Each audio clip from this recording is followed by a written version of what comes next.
Mr. Potato Head, Abraham Lincoln, and a bunch of cheese from the 60s. All that and more as we celebrate the life of Mr. Milton Bradley, today on Janky Puzzles.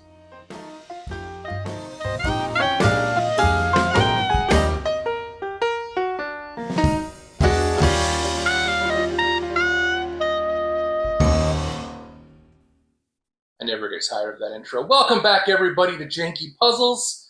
My name is Joey. Again, we'd like to thank you for tuning in, for checking us out, so to speak.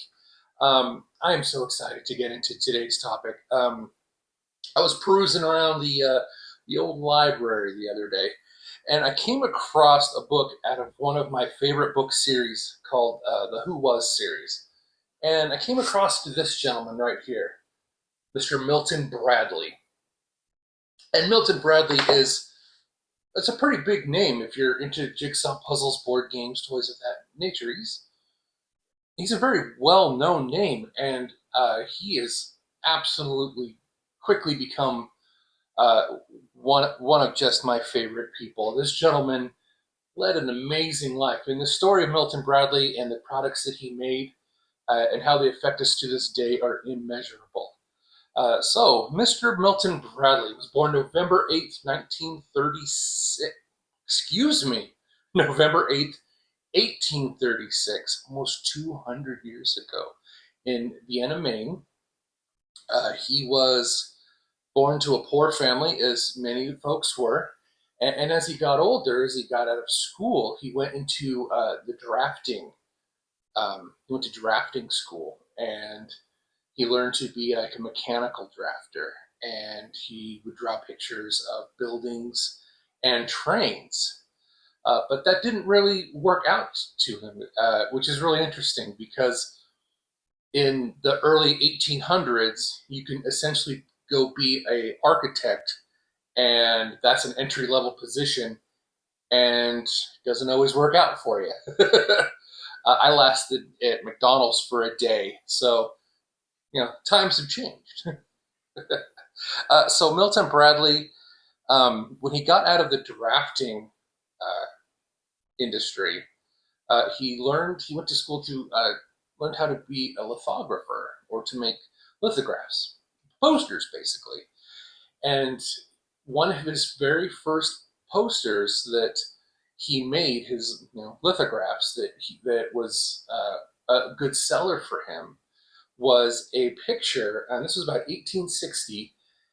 It was a picture of a little-known Republican presidential candidate named Abraham Lincoln, and the poster sold, the lithograph sold very, very well, until legend has it that a little girl told Abraham Lincoln that he needed to shave his beard, or excuse me, grow his beard. He would look better with one, so he did. The problem for Mr. Milton Bradley was that he made and sold a bunch of these lithographs with a nice, clean-shaven, young-looking whippersnapper named Abraham Lincoln. Well, in the 1860s, those posters were out of date. Things didn't move as fast as they do now, so he had to refund a bunch of money. He almost got out of the lithograph business. However, he still had all of his materials. So another idea that he had, he'd been working on this idea for a while, but since he had all the tools, he decided to make a board game. Now, a board game was a really novel idea in the 1860s.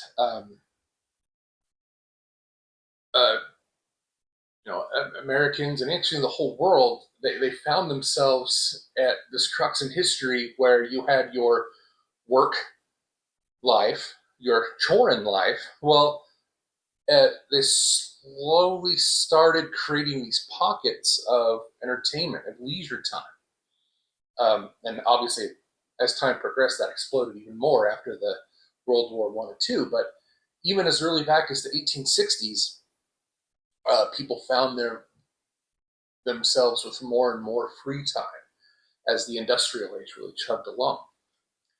And obviously without modern conveniences like movie theaters, the internet, or things like that, board games slowly gained increase in popularity. This idea of parlor games, which were like just exactly how they're described, games you played in your parlor, in your living room. And so Mr. Milton Bradley came up with a game called the Checkered Game of Life, which is exactly what you think it is. It's the precursor to the game of life that we all know and love now.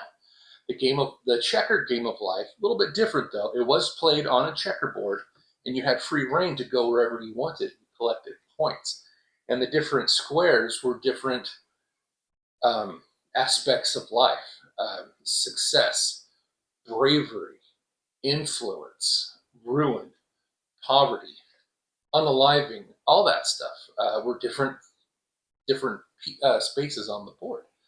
Really fascinating, and we'll put up a picture of what that looked like. And that took off very, very well. And it's funny, in my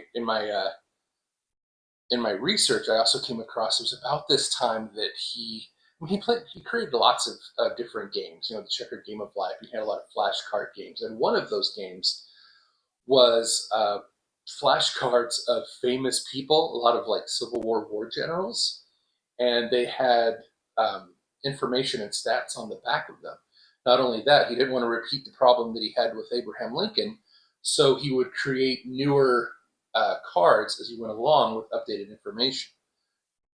He essentially came up with the concept of a baseball card, if you really think about it. Very fascinating. But so that was just one of many different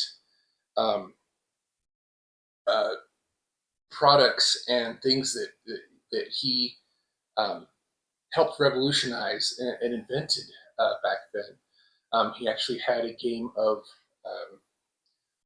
a portable zeotrope, I believe it's called, where you have a image printed on the inside of a cylinder, and you spin it, and you light that with a candle, and you see the image moving. He had one of those that was for the home. He had lots of very cool things.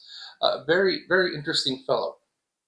As his Checkered Game of Life and his other products grew in popularity, him and his brother started the Milton Bradley Company.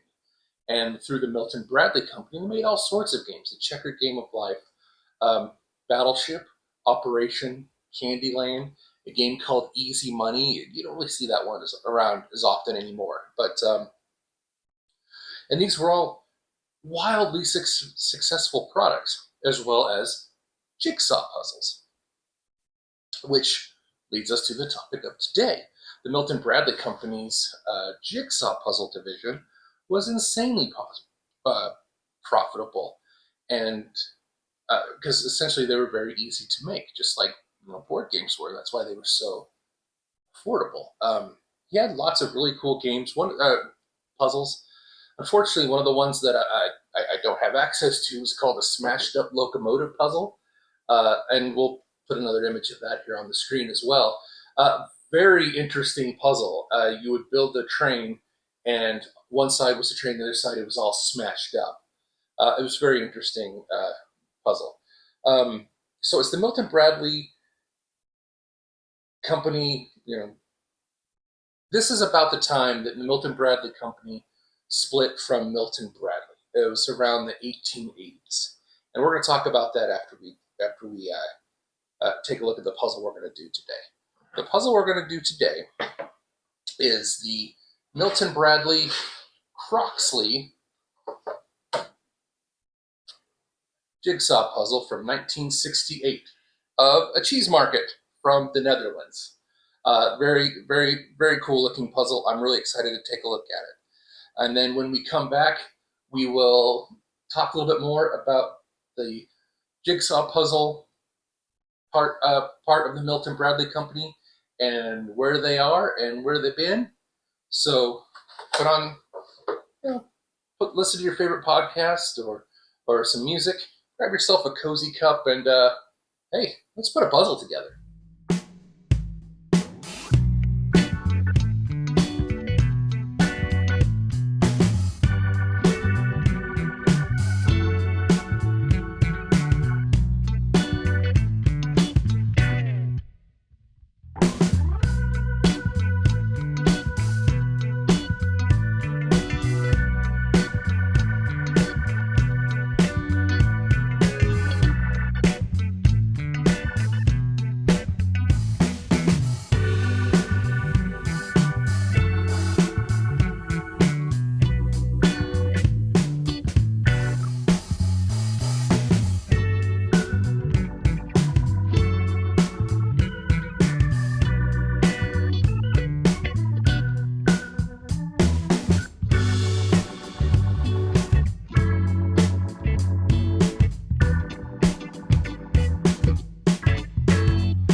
And here we are, the Milton Bradley Croxley cheese market from 1968. What a beautiful, beautiful puzzle. This one was a lot of fun to put together. It has lots of angles, lots of textures. Um, the cheese and the gentleman in the white uniforms were kind of tricky. I kind of got stuck on them. And there's also some really interesting pieces. The cut of this kind of puzzle is really interesting. The way um, some of the pieces don't interlock. A lot of times you'll have a piece will interlock around it. With this one, and I'll get some close-ups of it. They're just like divots, and they'll just sit like this against each other. I'll show you what I'm talking about. And this puzzle definitely lives up to the name of the show, Janky. This particular puzzle that I found, the package is kind of beat up. It's missing two pieces, which, that's the name of the game. Just like in real life, we lose some pieces of ourselves, but that's okay. It's never the end of the world. But yeah, this one is missing two pieces. And I suspect, just feeling this puzzle, that at some point, I would not be surprised if it was glued together at some point. It's just got a really rough texture on the front. And I don't think that's indicative of the way it was manufactured. Because this puzzle could be second, third, fourth, fifth hand. I'm not sure. But still a lot of fun to put together, a lot of fun angles and things. So, getting back to the Milton Bradley Company. So it was around 1880. The Milton Bradley Company and Milton Bradley himself, they sort of diverged. The Milton Bradley went on to make, go on to be the household name that they are. Milton Bradley himself, he was really fascinated with the concept of early childhood learning. Back then, if once you were old enough to work a plow, you go to school. Well, the concept of early child development was really, becoming what it is today, or the infancy of it, no pun intended. And the idea of a kindergarten, something that a place you could send your child to learn the basics, your colors, your shapes, your numbers, and things like that, really became became what it grew to become around the late 1800s. And Milton Bradley was on the forefront of that. He was a visionary in every sense of the word. He created a lot of books and tracts for those burgeoning kindergarten concept, as well as a lot of toys and learning implements. He believed that learning you can have fun and learn at the same time. Hence the name on a lot of these older puzzle boxes, Key to Fun and Learning. And Milton Bradley absolutely lived up to that. Again, another interesting thing I found in my research was that he developed a commercial set of watercolors, and he had the novel idea to take standardized wax, wrap them in paper, and to be used as crayons.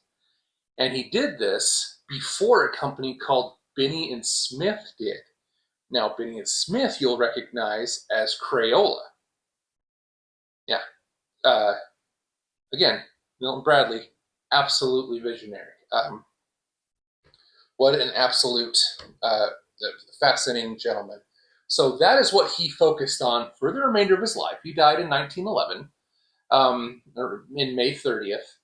And yeah, he spent his twilight years, just being the forefather of, a lot of people use the phrase, oh, hey, that was my childhood. Yes. In every sense of the word, Milton Bradley was your childhood. Now, the Milton Bradley Company, obviously continued on. They made many, many more games and puzzles. For many years, they had a series of puzzles, and this Croxley one is one of them. They had a series of puzzles that were named after like places of Britain. So you have like Crox, or from England. So you have Croxley, which is this one. You have Big Ben, and Big Ben was one of their biggest uh, puzzle labels. Was the Big Ben label? Okay, and you also had cool ones like the Dorset, and a lot of these were round. This is a really fun puzzle series, and I can't wait to do one of these with us, with you guys. This is going to be a lot of fun. And they also had a series called York, and just lots of fun ones too. And okay, I'm going to show off a little bit here, but they also had more of expert level puzzles. This is a 2,500 grand puzzle of the Old Grist Mill in Sudbury, Massachusetts. I will tell you this, I don't have the strength to do a 2,500 piece puzzle of stones and leaves. But I found this one in my travels, and I just thought it was kind of neat as well. So Milton Bradley became synonymous with the board game and puzzle industry. You know them and you've seen them well. Well, here's where it gets interesting. Around 1998, Hasbro, which was a rival company, absorbed Milton Bradley, as well as Parker Brothers, another game company, another company that we'll talk about in a future episode. So Hasbro combined Parker Brothers and Milton Bradley together in 1998. Hasbro is one of the largest toy companies in the world. They started simply with a Mr. Potato Head and kind of went on through the years, and now they're just a collector of IP addresses. The Transformers, G.I. Joe, My Little Pony, a lot of these main properties. And corporations are going to cooperate, and officially in 2009, they officially folded the Milton Bradley brand as an entity. It's you just don't see them anymore. So things like the Milton Bradley Key to Fun, you won't find this really very much anymore. As a whole, it's all owned and operated by Hasbro now. But then the plot thickens a little bit because, again, in my research, I've come across things that are surprising to me. So, for instance, this one, I believe this one was from 2019, I believe. Yeah, this is a gold doré puzzle by Hasbro, and right here on the bottom, little teeny tiny little Milton Bradley logo. Very, very teeny tiny, like a whisper of the past of, hey, we're still around. So I don't think they officially buried the Milton Bradley logo. In fact, just the other day I found a puzzle from 2020. It didn't come home with me because I'm not in the business of buying new puzzles, but it was actually a Big Ben puzzle from, I believe, 2020. I did take a picture of it, and we'll put that right here. So that's kind of the story, truncated version of Milton Bradley. Again, a very fascinating man. Just absolutely incredible life that he lived, and the contributions that he gave society are immeasurable. So let's do some last looks here of the cheese market from 1968 Croxley, and with always a good puzzle, For one, you can spin it around on the table. And two, now, if you saw our puzzle from our video when we did the puzzle from 1945, which is this guy right here, it was brought to my attention that I didn't pick it up. And in that puzzle, there's no way. You barely tap it and the pieces move. They don't really interlock at all. But this one certainly does. Look at that. It holds together really nice. Even with those two missing pieces, it holds together really, really nice. And maybe that's why this was hung up, possibly even framed at one point. But again, missing a couple pieces. Now there's really kind of cool, really fun things with this puzzle too that I thought was really cool and kind of funny. So the first one here is, I'm just going to set it down here. There is a building right here, and on it is a sign for a company called Gouda's Glory. So again, I looked that up to see if that was still a store here in the Netherlands where this picture was taken. Believe it or not, Gouda's Glory is still around. You could still get Gouda's Glory. And Gouda's Glory is like a sauce company now. They make ketchups and mustard and cheese sauces and horseradish and things like that, both industrial and commercial.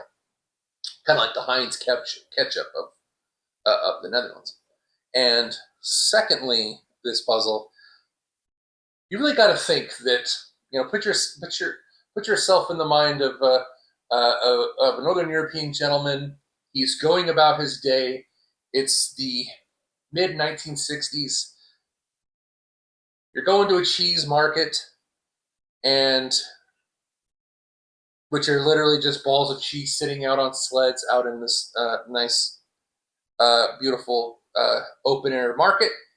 And you bend over, and that's when someone with a camera decides to take a picture of you with your booty up in the air. And then you are immortalized for decades on the jigsaw puzzle that was put together by Chunky Dude on YouTube in 2024. So that's the story of Milton Bradley, and that's the story of the Croxley Cheese Market puzzle. Very fun build. Enjoyed it immensely. I love these like 500-piece puzzles. They're really fun to put together.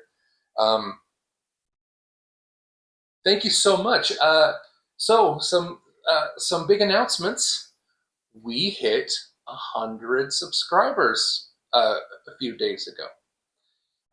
That's it might not sound like a big deal, but to me, it was a very big deal. I personally didn't know if people were interested in these old janky puzzles, but a few people are. And we've had the privilege of talking to people all over the world. We have a lot of folks actually from Australia that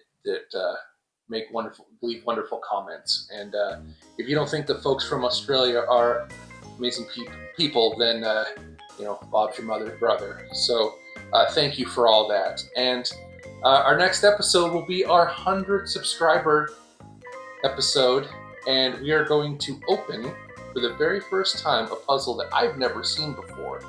The pieces, anyway. We're going to talk a little bit about how the sausage is made, how the show comes together. We're just going to have a lot of fun. So make sure you check that out. Thank you so much for tuning in. Make sure you subscribe and hit the bells and whistles and do the things underneath it, because that really helps us out. That shows YouTube that, hey, these folks are all right and they're doing pretty good. Remember, hit the like button. Hit it twice if you don't like me. And if you really don't like me, hit it 3 times. Leave your favorite oatmeal cookie recipe in the bottom, or tell us how you are, because that's important to me too, and where you're from, because I read everything, and we'll also have some information coming very soon for our Patreon. I want to make sure that I just had some really good episodes ready to show that we mean business over here. So from all of us here at Janky Puzzles, Do good things. Be good people. Thank you, Milton Bradley. You are a wonderful fellow. And see you next time.